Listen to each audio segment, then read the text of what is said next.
Welcome back to Gibbo MMA. We are reviewing UFC Qatar. And let's get straight into it. Arman Tsarukyan submits Dan Hooker in the second round via the arm triangle. I put up my live reaction to this and an instant reaction. You know my thoughts. Dan Hooker pulling guillotine, trying to defend a single leg takedown. Ends up on his back. Arman Tsarukyan passes into full mount, or it was a bit like a quarter mount. Sinks in that arm triangle, and Dan Hooker looked every part of a $6 underdog. I had him winning because he's the NZ brother from across the ditch, but Tsarukyan keeps his number one ranked spot and looked really good in there. First round, Tsarukyan was landing some great shots. Hooker got Arman's back against the cage and then pulls Gilly as well. But yeah, just very much a low fight IQ fight from Dan Hooker in his post sort of podcast with the Mac Life. Oscar Willis, he just, it was like not even Charles Oliveira could get a submission on Arman Tsarukyan. So I'm not sure. And he just kind of was laughing at himself like, yeah, why would I pull a guillotine on him? But it is what it is. And it's currently a Monday here recording, and it is fucking hot and humid right now. I'm going to have to make this quick. I got to get out of here. Stuffy room.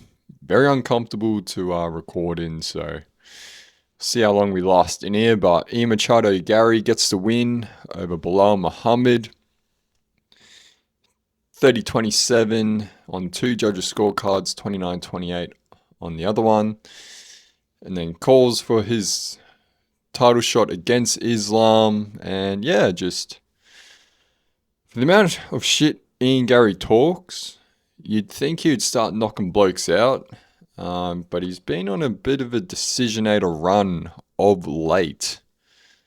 Like his last knockout win was 2 years ago against D-Rod. As he has been facing tough competition, but I mean, for the amount of shit he's been talking, he's been putting on Bilal decisions, and he just beat Bilal by decision as we predicted. I think, I had him either decision or knockout. We knew Bilal wasn't going to win via knockout, and Ian Gary got into a little bit of an altercation with Hamzat afterwards. Not much in it, just what do you expect if you're going up to Hamzat, trying to big brother him. So yeah. And like if we look at the welterweight rankings, we finally get some answers. Bilal's ranked number 2 currently, so Gary will jump from 6 to 2. And yeah, like who should get the title shot next? I think Kamaru Usman's been making a lot of noise. We've been talking about this. I think just give it to Shavkat.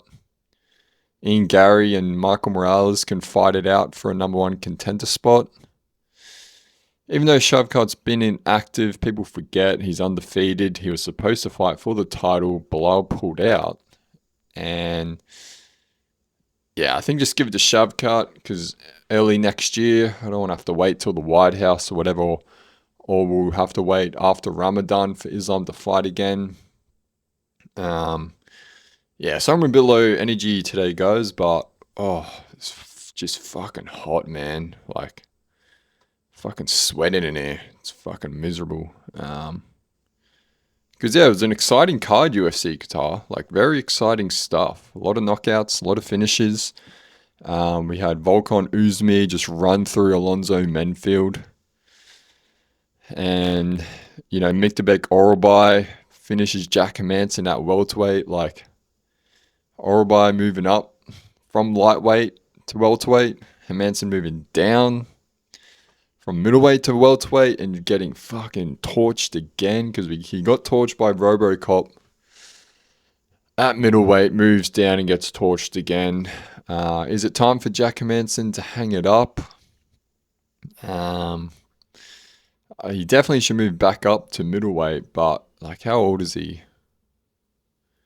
37 years old. I think if he was 40, I'd say definitely. Obviously, back-to-back knockouts isn't great.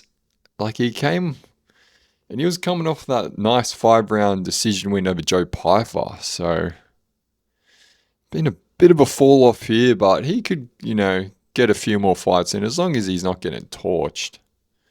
Because I don't want to say for him to retire. Waldo Cortez Acosta, on barely a week's notice, comes in and finishes the GOAT, Shamil Gaziev, by a knockout. First round, Shamil just stood there right in front of him and just took the punishment and ends up getting finished. But he was preparing for more of a grappler, Shamil was, in Spivak.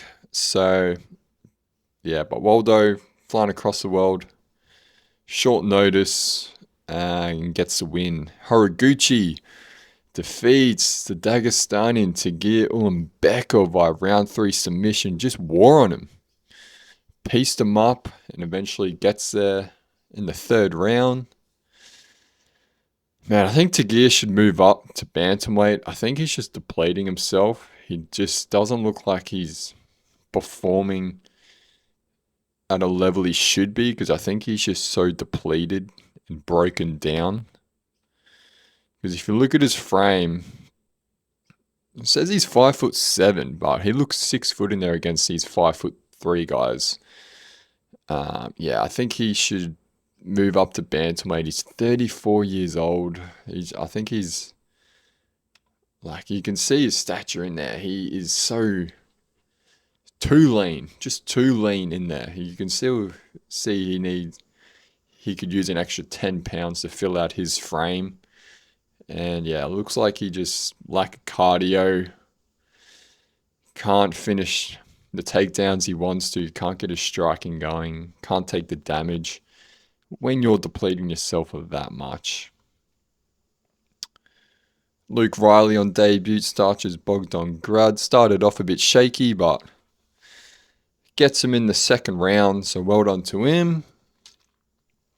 And as I was saying in my instant reaction, stop pulling gillies.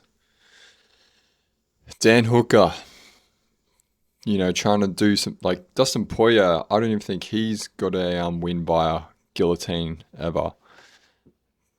But there's a guy named Asu Almabayev, and he won by a flying guillotine choke in the 3rd round. Because I say once it hits round 2 onwards, no gillies, but it looks like there's a loophole here for the gilly, and that is a flying gilly because you're not going to the ground, you're not giving up a position, because you can. So he had his legs wrapped around Alex Perez, which Almabayev, I believe, was behind on the judges' scorecards, and he jumps up with the flying gilly. He's in the air, wrapped around Perez. So if he were to give it up, he can instantly probably go back to his feet. So there's a bit of a loophole here. And hats off to Almabayev. I can't remember the last time we saw a flying guillotine choke like this. It was exceptional. And opened my eyes up to, we can have jump gillies in round 2 onwards only if it's a flying guillotine, because you're not giving up your position straight away, and it looks to be a bit harder to defend when you're standing upright and for the guy, and there's a guy just wrapped around you. So I like this. Flying gillies.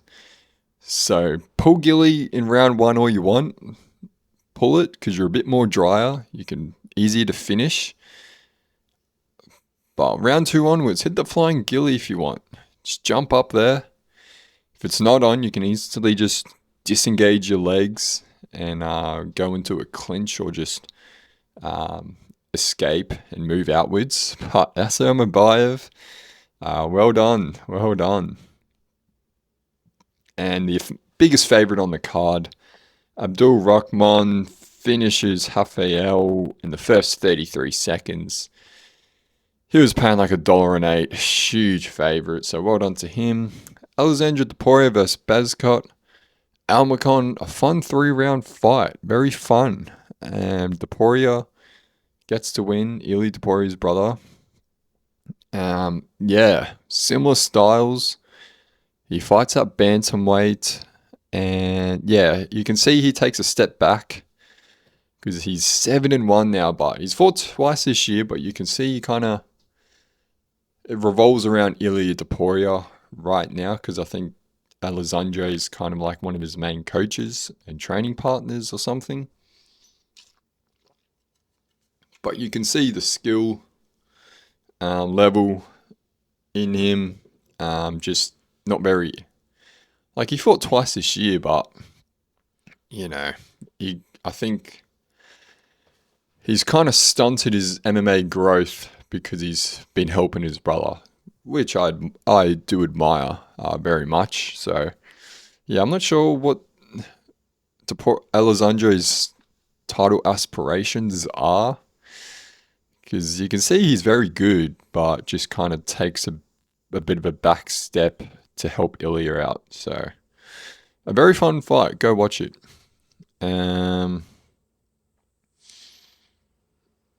Yeah, and that kind of sums it up. First couple of fights, just decisions. So that's UFC Qatar. I believe that was the first time the UFC has gone there. And biggest takeaway is, Armin versus Topuria is the fight to make. But the only thing is, if it's going to happen, it's going to have to probably be January next year. That's a bit of a short turnaround for Armin. There's videos of him fucking just eating a heap of food right now on the private jet, eating Maccas, as you deservedly should do.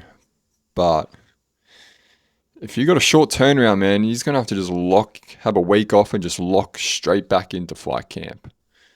But I don't know what the timeline is with the Paramount deal starting next year, because we've got Paddy Pimblett involved. But Armin was calling for it. He is the next guy. Let me know your thoughts.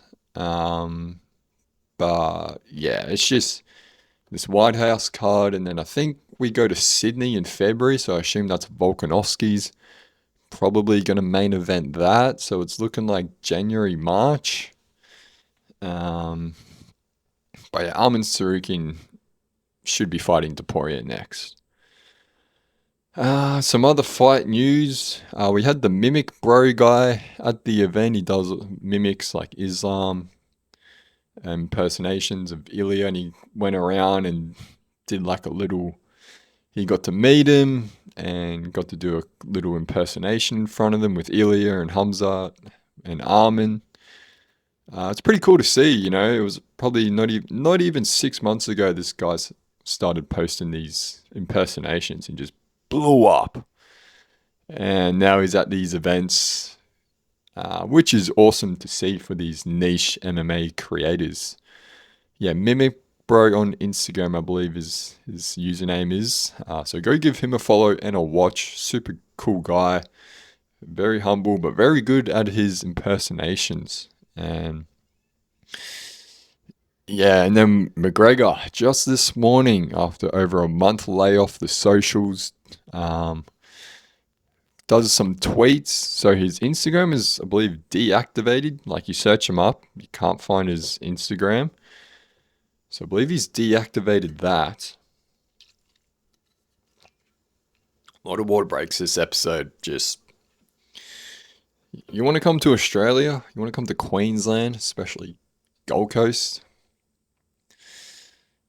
It's not even summer yet. It's December 24th. Summer starts December 1st. And today's supposed to be like a 33-degree day. Super high humidity. It's not even 10 a.m. and it's already like 30 degrees. It's disgusting right now. Got the fan blasting, but a little bit start to get a little bit dizzy in this stuffy room, but we're gonna keep getting through it. Yeah, but McGregor, he tweets out.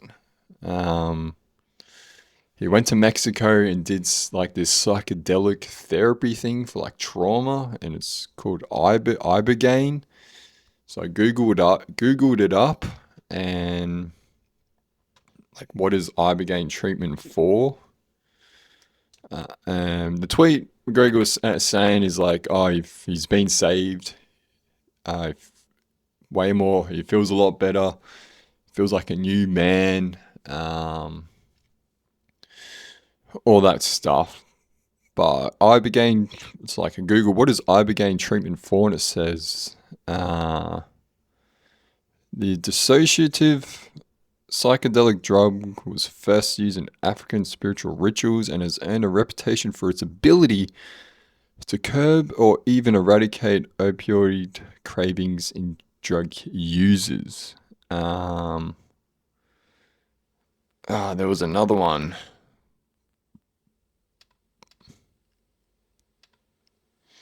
It was, yeah, essentially like it helps reduce like withdrawal symptoms from like drugs and alcohol. It like helps with coming off, extreme addictions. And that's what McGregor's just gone through. So, because we saw leading up to his deactivation, man, he was pretty wild. Like all the cocaine memes, all of the, him just looks like he's just constantly partying. Like he was in Ibiza, punching a guy in the nightclub, just absolutely sending it. And yeah, I'm just wondering, if he looks allegedly, from what we've seen, dealing with some stuff, whether it be drug and alcohol abuse, and needed a full reset. And he's looked to be in the fight camp because he wants to fight at the UFC White House, or easing back into fighting. And yeah, we don't know. Like, he shares a lot of his personal life, but we don't know the extent of what he was dealing with. And for him to go to Mexico to get this ibogaine treatment, he could possibly have been dealing with, an alcohol or drug addiction on a severe basis. So he could have been, using this to help with that, withdrawing and going sober. So yeah, I hope he's all good. He seems to be in good spirits from that post, but yeah, an active fighting Conor is the Conor we know. You see all those old videos of him on the rise to the title, saying partying is weakness for the soul. And even videos of like him saying like, one day I'm just gonna dip. I'm here for the belts and money, put my family in a better position, and then I'm just gonna dip. And yeah, I think from the outside watching him grow the ranks, achieve such high levels of money, status, and fame, like, you've just seen the roller coaster of it. And yeah, there's a lot of good that comes with it, but also a lot of outs, a lot of noise, a lot of negatives, and the negative sides to it, because I don't know, like, it just seemed like he started to lose a bit of purpose. Like, he just completed everything, and his identity was very much revolved around fighting. And once that stopped, he's very busy with, promotion and business and all that. He's got so many brands: the alcohol, Forged Irish Stout, the pub, the Black Forged In. Now he's like invested into BKFC promotion to keep, like, it just seemed, to keep busy. But, fighting is his thing. And when he's not fighting, I think all of these outside temptations just started, because when you got all the money and time, you can do this, do that, get a yacht around Europe, get a yacht ride on Monaco F1. It's where does that discipline go? You just deservedly let himself loose, but I think maybe he looks to gone too far. And I think the fighting, training is what kept him really sort of in line and kind of went away from that. But this is just my perspective, what I've seen over the years. And this is just what I've seen through a phone screen. Like, I don't know him, never met him. But just from what we've seen and what he puts out, it just seems like it just went a bit too far. And he's still growing. He's still just a person going through life, just in the public eye now. So, yeah, can't fault him. It's just a lot of, just another chapter in his story and things you can learn from. So I hope we see Conor back, dialed in training. We're never going to get the Conor of old. That's what people want. But, you got to remember, like with fighting, there's life after fighting. So you can try and identify and, you can't just put him in a box of 2015, 2016 Conor, and that's who you're going to see, or who you think that's going to, that's who you think he's going to be for the rest of his life. No, like, I don't even think he had kids then. Now he has kids and a family. Look at Mike Tyson. Mike Tyson isn't the guy who he is in the 90s. He's a lot different now. Yes, we saw him fight again, but for money. The guy's smoking weed every day. Like, he's a lot different now. So, yeah, that's just a bit of a weird Conor rant, but yeah, I haven't talked about him like that in extent for a while or ever before, but just, I got to give him credit for being super open about what he's done here, because when you search up Ibogaine, instantly you start thinking, was he dealing with a severe alcohol drug abuse and needed this to be able to withdraw from it safely? So let me know your thoughts. But yeah, that's you don't get that much these sort of stories in other sports, to be honest. You get maybe similar, but not to this extent. But yeah, next week we got a week off UFC, no UFC next week, and then after that is UFC 323. Merab Dvalishvili looking to defend his title for the fourth time this year against Piotr Jan and make history. And then the co-main is an absolute banger. Pantoja versus Joshua Van for the flyweight belt. That's going to be a crazy fight. So that's 7th of December. So we got a week off UFC now, and then we will have 2 weeks in a row after that to finish off the year. But UFC Qatar, just a fun all-around card. Performance bonuses, Waldo Cortez Acosta, Horiguchi, Luke Riley, and Arman Sarukian. I don't think Arman should have got one, because he freaking headbutted Dan Hooker in the weigh-ins, dude, at the ceremonial weigh-ins. Like, that's just not on. Like, a good performance, but, Arman's a son of a billionaire or something. He's a rich kid. He doesn't need a performance bonus. I think it probably should have gone to Miktabek Orobai with that first-round knockout, or a Volkan Oezdemir. So, yeah, I didn't like Arman getting that bonus. And then some non-MMA stuff. Bits happened over the weekend. Cricket here in Australia, it's our national sport. The Ashes series has started. Australia versus England, one of the oldest and the biggest sporting rivalries between a country in history.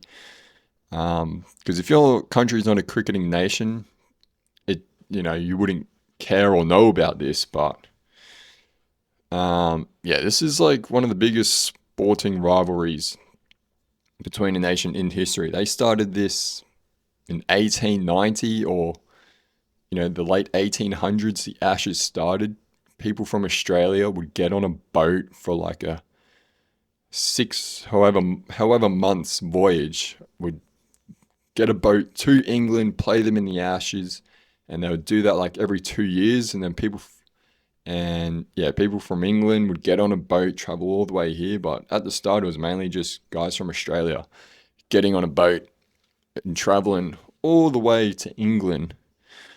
And this has been going since, the late 1800s. And Australia versus England started on Friday. And the test match goes for 5 days. And this test match went for 2 days. It was insane. It was over in Perth. And the last time we had a 2-day test match, I believe it was like 1890 or something, like crazy, like over 100 years ago. Fact check me if you can. We had a 2-day test match, and it was insane. And to put it into MMA terms, it's pretty much like a 5-round fight, title fight. The first round, the champions right now are Australia. Say the first round, Australia come out and instantly knock down their opponent. Instantly knocks them down. The blue corner, the challenger, is England. They get up, they weather the storm, they get up. And then at the end of the first round, they get a knockdown of themselves over Australia. And this is only the first round. Because in the first over of the match, Mitchell Starc gets a wicket. That's huge. Gets a wicket. And he ends up getting 7 wickets, which is crazy in the first innings. In the first 2 sessions or so is all it took. And then England come out and bowl. So now we go into the second round, and we're still on the first day though. Stay with me here. But England come out and absolutely steamroll us in the third session of day 1. And this is a 5-day test match, and we're already in this first innings, but Australia's now batting. Usually, if you're batting first, you bat for a whole day, if not a day and a half, like a day and a quarter is how long you bat for. The other team's now batting and are 9 wickets out now in the first day. So England got all out, and then Australia then almost got all out. So now we head into day 2, the second round. So pretty much in fight terms, England come out and knock down Australia, battering and bruising Australia in the second round. And Australia's just weathering the storm. They go out and bowl and absolutely aren't doing too well. And in the second round, England look to be like they're going to go on to win this test match. And then out of nowhere, just a fucking overhand right. Australia land on England, just start taking wickets. Bang, bang, bang. Just start fucking cleaning up England. And Australia turn the tides on day 2. And Australia then have a total of about just over 200 runs to chase to win the test match. And this is only the second day. They bowl them all out crazily. And there's a guy called Travis Head. He comes out and hits a century, a ton, over 100 runs. And pretty much, after a crazy fight in the first and second round, crazy knockdowns back and forth. Essentially, Australia with, a minute left just comes in and just does a spinning wheel kick and just flatline England. They chase down the runs in like a session and a half and win the test match in 2 days. Because today's Monday, we should still be playing cricket. We got 5 days and it ended in 2 days. So tune into this cricket, guys. And cricket, I say rugby is the best base for MMA, but I'm starting to think, cricket is also a pretty good base for MMA. The tactician, the technical, strategic side of it, the long mental battle, because it's 5 days. Let me know if you've ever stood out in the sun for 8 hours fielding, bowling, and just nothing's happening. You haven't got a wicket. no morale at all. It is a brutal, can be a mind-numbing game, but huge ebbs and flows. You think you're winning, all of a sudden you're on the back foot, and cricket is just a really long version of a fight, and it could possibly. I've never seen anyone from cricket go on to do MMA or boxing, but it could possibly be a good base for MMA. Let me know your thoughts though. And it is one of the biggest sports in the world. Thanks to India, obviously, because there's like 1 billion people in India, because that's their sport. Got to let the cat in. But it's weird because all India plays cricket, but their national sport is hockey. Make that make sense. Field hockey, not ice hockey. But yeah, and yeah, what else has happened? Been doing a bit of fishing for these pest fish called tilapia. They're invasive species here. They pretty much just spawn like cane toads, pretty much cane toads. You find them in fresh water, brackish water, and they just take over the whole ecosystem. Just hundreds of thousands of them. Tilapia, they come from Africa or something. And in Queensland, if not Australia, it is illegal to catch them and take them home. You can't take them home and eat them. You can't put them back in the water. You get big fines if you do that, because they just destroy it. Like, they take it away from the native fish like bass, all of the bass, as well as the carp are a pest fish here, because they just take it over. And they're really aggressive fish, and their nest are massive. They just clear out ponds and the greenery. So I've been fishing for them, and last week I got back-to-back fish. You use a float and hook and chuck a worm on, sometimes bread, and they were busting up. I've caught 2. Like, people catch bucketfuls of them. There's just so many, but they're a bit of a fickle sometimes, because they actually like rise to the top of the water and look at you and stare you down like, I know what you're doing. And yesterday I went to this pond. There was just hundreds of them everywhere. Chucked the line out over like 3 hours, got 1 bite. And that was both Saturday and Sunday. So many of them, just none of them wanted anything to do with the fucking bait. I was so annoyed, just looking at all these pest fish to catch, and they just want nothing to do with it. A bit of a punch this weekend on the fishing side, because search them up, tilapia. We do a thing here on the Gold Coast, Pest Fishing Classic, once a year, and they catch like over half a ton in one day. People get out there and fish, prizes and competitions, but like just over half a ton of fish in one day is crazy. And now they're taking over, getting into dams and waterways and creeks, and taking over. It's slowly becoming a real, you just got to manage it. You got to catch them, get them out. But yeah, tilapia is the fish.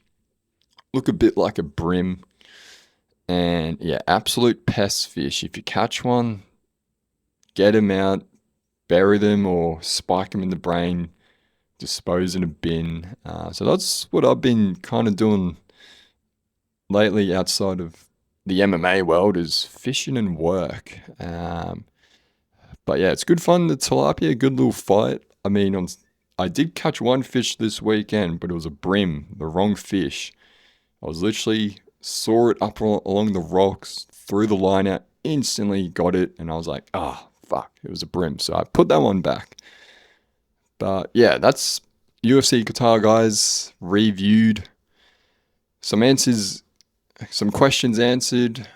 Some Conor McGregor updates. Bit random, but that was really interesting. Him coming out, telling us what the treatment is, and there was a documentary he even mentioned to watch on the tweet. Go check it out. Ian Gary, I don't think he's next in line. That welterweight division's like, unfortunately, I think it's going to be Kamaru Usman. I think they should just just give it to Shavkat. Um, and then Arman Sarukian, Ilya Topuria is the obvious fight to make. Dan Hooker then calls out Hanato Moicano, saying we both suck, we should just fight, and that's a great honest call out. But yeah, that's the review done. I'll try and drop another episode this week on maybe some ranking updates and other news topics to talk about, because there's no card to preview. But again, thanks for watching if you are. And yeah, we're being consistent. We're going to finish the year strong. But yeah, like, subscribe if you want. You don't have to comment. But yeah, another week in the books, another card in the books, and I'll see you next time. Catch you later.